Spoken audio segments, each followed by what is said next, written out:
You ask Tiger to solve. This deals with linear equations with one unknown. The final result is z equals 8/3. Let's solve it step by step. Group all constants on the right side of the equation.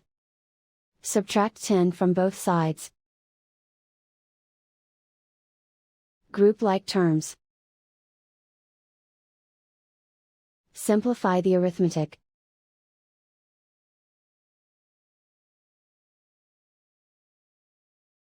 Isolate the z. Multiply both sides by inverse fraction 4/3.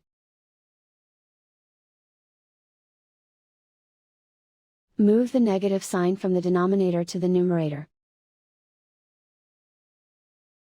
Group like terms. Multiply the coefficients. Simplify the arithmetic.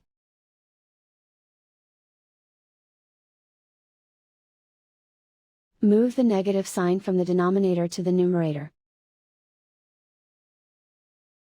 Multiply the fractions. Simplify the arithmetic.